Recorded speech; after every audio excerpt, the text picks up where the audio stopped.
Tomas drifted through the crystalline forest of asteroid UR-4-7, his magnetic boots clicking softly against the mineral surface. 3 weeks stranded after his research vessel malfunctioned, and still no response to his distress signal. The asteroid belt's unusual electromagnetic field likely blocked transmission. He adjusted his oxygen recycler and continued, collecting samples of the luminous fungi that somehow thrived in the vacuum of space, their delicate tendrils absorbing radiation instead of sunlight. His food supplies would last another month if rationed carefully. The movement caught his eye, a flash of amber light. Too deliberate to be cosmic debris. Tomas froze.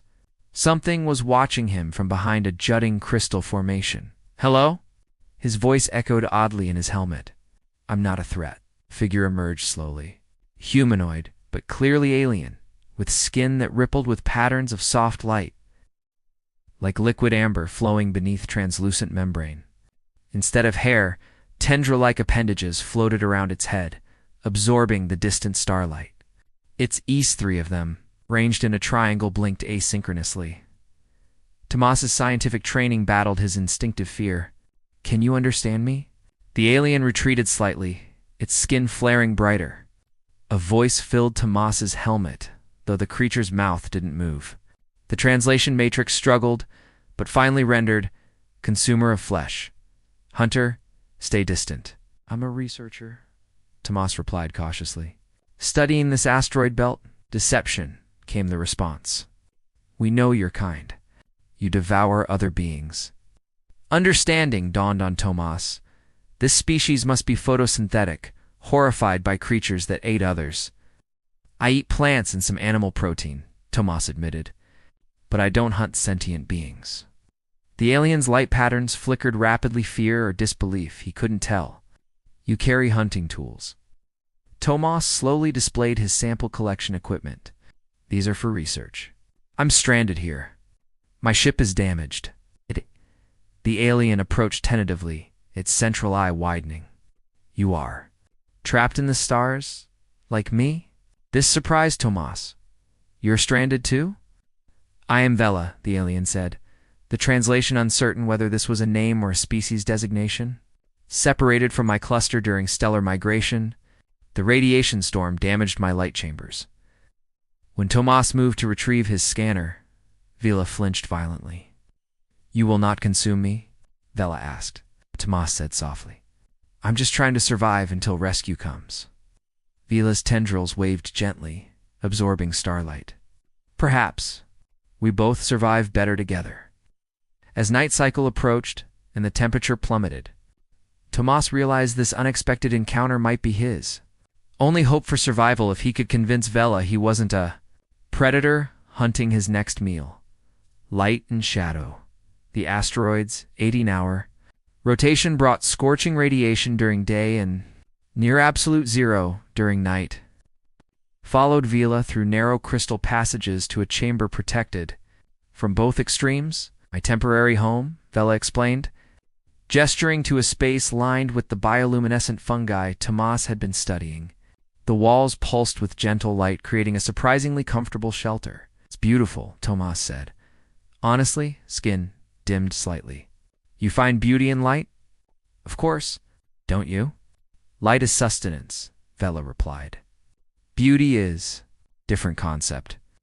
Tomas removed his helmet in the chamber's stable atmosphere, revealing his face. Vela recoiled at the sight of his teeth. "Bone knives in your face," Vela whispered, tendrils contracting defensively. "They're just teeth," Tomas explained patiently. "Yes, for eating, but not for attacking." Vela studied him with unmistakable apprehension. "On my world, only primitive organisms consume others." Their uneasy coexistence continued for days. Tomas repaired his equipment, while Vela collected energy during light cycles. They developed a rudimentary communication system, combining Tomas's translation matrix with Vela's ability to transmit thoughts electromagnetically. The attack came during mid-cycle. Crystalline predator silicon-based lifeforms, camouflaged against the asteroid's surface, swarmed toward the chamber. Attracted by the concentrated energy sources inside, Vela's skin flashed warning patterns. "Light eaters. They will drain us both." Tomas grabbed his plasma cutter, a tool for mineral sampling that could serve as a weapon. Vela seemed horrified by his aggressive stance. Violence confirms your nature, Vela transmitted. Protection isn't violence, Tomas countered, positioning himself at the entrance. The first crystal predator shattered under his plasma cutter, but 3 more followed. One lunged toward Vela, its faceted appendages already draining the alien's light. Without hesitation, Tomas intercepted it, the creature's sharp edges slicing through his thermal suit. Blood drifted in the low gravity as Tomas destroyed the remaining predators. Vela watched in stunned silence as Tomas sealed his wound with emergency foam. You bleed to protect me, Vela, finally transmitted. A stranger, not of your kind. Tomas winced, applying pressure to his injury. I wouldn't let them hurt you. Vela approached cautiously, tendrils extended. They brushed Tomas's wounded arm, absorbing a droplet of floating blood. A soft amber glow spread from the tendrils through Vela's body. Your life energy, Vela transmitted with something like wonder. It is ... complex. Powerful. That night, as Tomas shivered from blood loss, he felt Vela's warm light enveloping him, deliberately intensified to share energy rather than absorb it. Rest, Vela transmitted. I will keep watch. Predator and light being together. Your vessel requires specialized minerals to repair, Vela observed as they inspected Tomas's damaged ship. The alien's light patterns had developed subtleties. Tomas was beginning to recognize this particular pulse, indicated curiosity mixed with concern. The navigation system is completely fried, Tomas agreed. Without proper replacement parts? I know where to find similar crystals, Vela interrupted. Deep in the belt. They traveled together through the asteroid field. Using Vela's natural ability to sense electromagnetic fluctuations and Tomas's technology to navigate safely, their communication grew more nuanced with each passing day. Tomas shared stories of Earth Sausons, forests, cities, while Vela described worlds where light beings drifted through gas giants, absorbing radiation and communicating through luminescent patterns spanning thousands of kilometers. Your species breathes oxygen, Vela noted as they harvested crystalline formations. Mine absorbs cosmic radiation. Completely different evolutionary paths. Yet here we are, Tomas said, working together. Vela's tendrils swayed thoughtfully. In my culture, this would be considered ... unusual. Forbidden, perhaps. Mine too, probably, Tomas laughed. Humans haven't officially encountered sentient alien life. You'd cause quite a stir.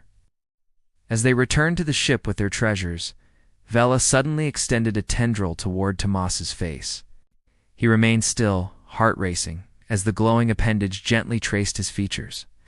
Your eyes reflect starlight, Vela transmitted, the translation carrying unexpected warmth. Like tiny galaxies, Tomas swallowed hard. Is that ... good? Beautiful, Vela responded, using Tomas's own word from days earlier. Your kind consumes matter.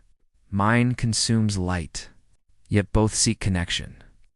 That night, in the shelter of the crystal chamber, Vela demonstrated how light beings shared experiences. The alien's luminescence intensified, patterns flowing directly toward Tomas. When he hesitantly reached out his hand, Vela's tendrils entwined with his fingers. Immediately, his mind filled with sensations beyond human experience, the feeling of absorbing starlight, of communicating through pulses of radiance, of drifting through nebulae. This is how we share ourselves, Vela transmitted. Emboldened, Tomas gently pulled Vela closer. This is one way humans connect, he whispered, pressing his forehead against the alien's luminescent skin. Vela's 3 eyes widened, then slowly closed. The alien's entire body pulsed with waves of amber light that synchronized with Tomas's heartbeat. Your warmth, Vela transmitted. It feels like home. As they worked together in the days that followed, the boundaries between researcher and subject, human and alien, predator and prey, dissolved into something neither species had words to describe. Pulse of 2 hearts, the ship's repairs progressed slowly. Tomas and Vela worked side by side, her knowledge of crystalline structures complementing his engineering skills. Their hands often touched his solid and warm, hers translucent and pulsing with light. Each contact lingered longer than necessary. Explain again how your reproductive process works, Vila transmitted while calibrating a navigation crystal. The alien's light patterns shifted to a frequency Tomas had come to recognize as personal interest rather than scientific curiosity. He fumbled with a circuit board. That's, quite direct. Inappropriate? Vila's tendrils contracted slightly. I apologize. Light beings share biological information openly. It's not inappropriate, Tomas assured her. Just unexpected. He described human reproduction in clinical terms, then hesitated. But intimacy for humans is more than biological. It's emotional, physical. Vela moved closer, her ambient light dimming to create privacy in their shared workspace. My kind merges energy fields, creating harmonics that eventually form new consciousness. But there are preliminary mergings for connection only. Tomas's heart raced. Pleasure. Pleasure, Vela repeated, the translation matrix struggling with the concept. Yes, sharing energy without reproduction. Does your kind? Yes, Tomas whispered. We definitely do. Vila's tendrils extended toward him, hesitant but deliberate. Would you show me? That night, in the glow of the bioluminescent chamber, they discovered each other's bodies. Tomas traced the flowing patterns beneath Vila's skin, watching them brighten at his touch. Vila's tendrils explored the contours of his musculature, transmitting tiny pulses of energy that made his nerve endings sing. When Vela pressed against him, their disparate physiologies seemed momentarily irrelevant. Her light patterns synchronized with his heartbeat. His body temperature elevated to match her energy emissions. Vila's third eye closed, a gesture of profound trust among her kind as. Tomas's hands followed the currents of light flowing beneath her surface. I feel your energy, Vela, transmitted, her normal coherence fragmenting. It flows like stars being born. Her connection transcended physical boundaries. Vila's consciousness brushed against his mind through their linked electromagnetic fields, while their bodies exchanged heat and light in patterns neither had experienced before. Afterward, as they floated in the chamber's low gravity, their forms still partially merged. Tomas realized how completely his perception had changed. The being he had first seen as alien now felt like home. What happens, Vela? Transmitted softly, when your ship is repaired? Tomas had been avoiding this question. I return to my research station. Report my findings. Findings about crystalline fungi, Vila clarified. Or findings about me. Tomas touched her face gently. I would never expose you or your kind without consent. Some humans might not understand that a light being and a consumer of flesh could share. This? Exactly, Tomas whispered. But I don't want to leave you. Vila's patterns shifted to a frequency he hadn't seen before. Perhaps neither of us needs to be alone again. The repair was complete, or as complete as possible, with salvaged materials. Tomas ran final diagnostics while Vila hovered anxiously nearby, her light patterns fluctuating between hope and fear. Navigation is functional, Tomas confirmed. Life support stable. We could reach the research station in 3 weeks. Vila's tendrils twisted together nervously. Tomas turned to her. I'm not leaving without you. If you want to come? Before Vela could respond, the asteroid shuddered violently. Outside, the darkness was split by streaking light, the beginning of a radiation storm far more intense than normal. The 7-cycle storm, Vila transmitted urgently. It comes early. We must launch now. They abandoned final checks and sealed themselves inside the small vessel. The ship groaned as Tomas fired thrusters, fighting the increasing gravitational distortions. Crystal formation at 2 o'clock, Tomas shouted as they narrowly avoided collision. The asteroid field had become a whirling death trap of supercharged particles and spinning. Vila pressed her hand against the viewport, her entire body glowing intensely. I can navigate this. My kind reads storm patterns. Tomas hesitated only briefly before surrendering control. Vila's consciousness merged partially with the ship's systems, through electromagnetic interfacing.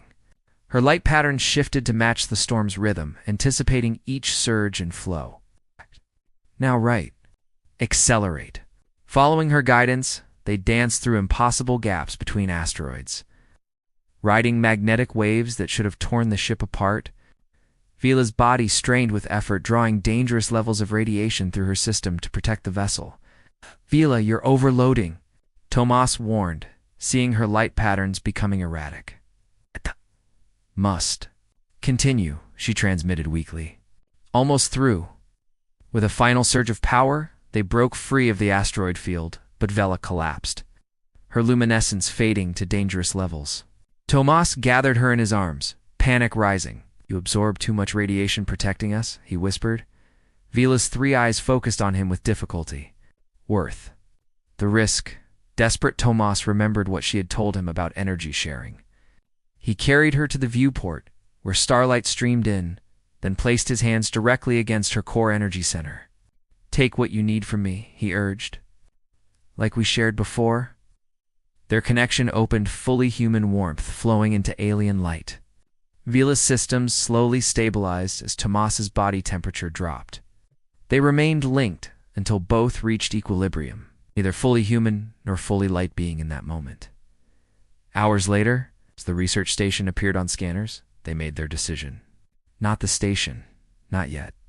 Instead, a course set for the edge of known space, where both their kinds might someday learn to coexist. "They may never understand," Vela transmitted, her tendrils gently entwined with Tomas's fingers. "Then we'll show them," Tomas replied, one star system at a time, as their small ship disappeared into the cosmic horizon. They carried with them the first proof that even the most fundamental differences between predator and prey, darkness and light, consumption and creation could transform into something beautiful, unexpected, and completely new.